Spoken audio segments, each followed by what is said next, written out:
Well, that was great, Farina. And actually, it was also a rather serendipitous segue into our halftime show, completely by accident. Can we have another round of applause for everybody who's read so far?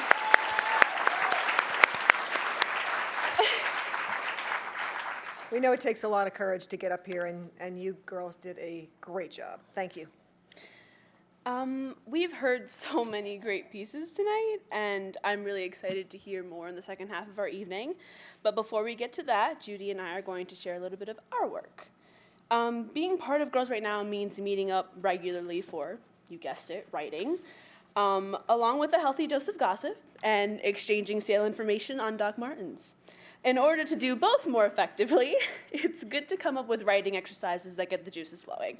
Our favorite is getting 5 random words from swiping Judy's phone keyboard and doing brief free writes.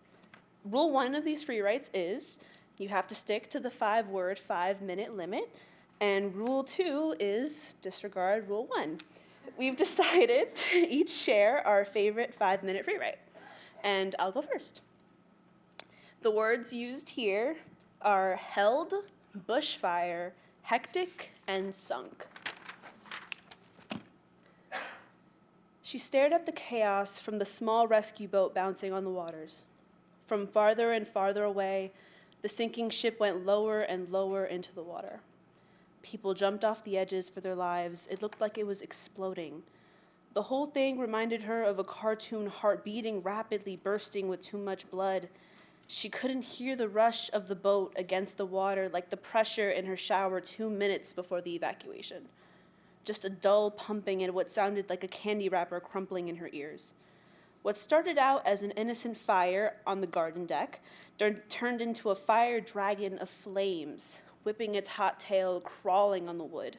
Everything smelled of charred skin and burnt shrubbery as they strapped a life jacket on her. Wind whipped at her hardening hair, and someone pulled her back from the edge of the boat. She didn't resist. Thank you.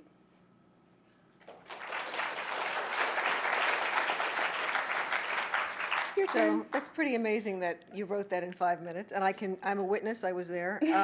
You're about to see who is the more intellectual of the two of us, because my 5-minute free write is a little different. So you heard about the 2 rules, and actually there's a 3rd rule, and that is that there are no rules at all. So, and my 5-minute free write, the only thing that I did was make sure that I limited it to 5 minutes, but I didn't have any word prompts. It was just something that kind of came to mind. And it is entitled Prince Charming. True story, by the way. It is a true story. Sad, but true. When I was 14, my parents sent me to summer camp. I was very awkward and shy.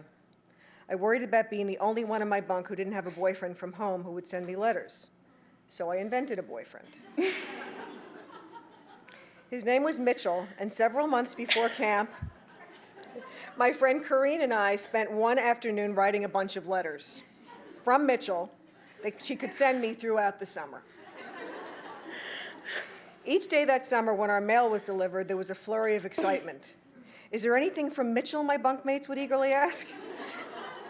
As expected, they were impressed every time I got a letter from him. He was cool, sophisticated, and I, by association, was awesome too. What I did not expect, the magical, mysterious part, was how real my imaginary beau became as I started to fall for him through the letters I had written.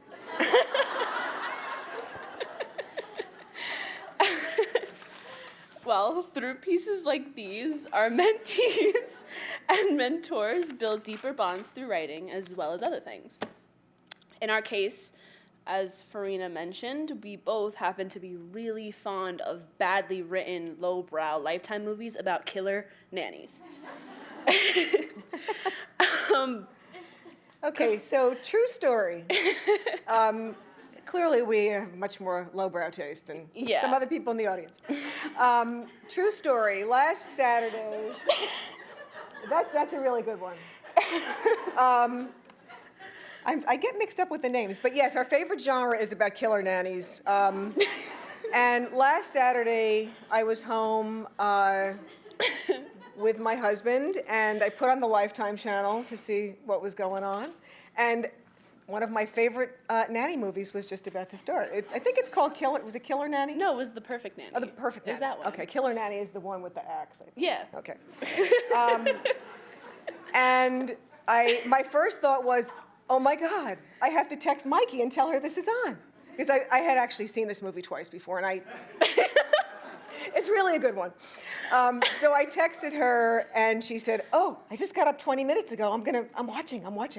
And we sort of texted, this is our way of bonding. Oh my God. We texted back and forth, throughout the movie, and it was a really good one. Yeah. Really good one. We recommend them wholeheartedly, yeah. yeah. 5 thumbs up. All right, well, this is just an example of how we bond. Well, Girls Right Now is about so much more than just writing. So are you going to take that off now? Or, is that going to stay on? Thank you. Okay. Distracting. Girls Right Now is about so much more than just writing. Mentors go a long way in encouraging us mentees to just be the best writers we can be and also the best people we can be.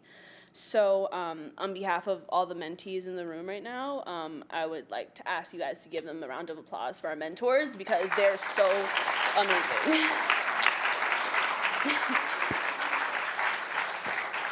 All right, well, we've heard a lot of impressive work from our mentees and mentors tonight. If you are a teen who happens to love to write or you're a professional woman writer, please apply to join our programs. Enrollment for next year is now open. Check out our website to learn more and apply to be a mentee or mentor. You can also grab flyers from the sign-in table at the reception after the show. Don't be shy about chatting with the mentees and mentors you just heard or anybody associated with the program who can be identified by their name tags for more information on how to join the community. So that completes the halftime show. Up next, we have the second half of our readings, and we'll start off with Rachel Zhao, who will be sharing her piece called Letters.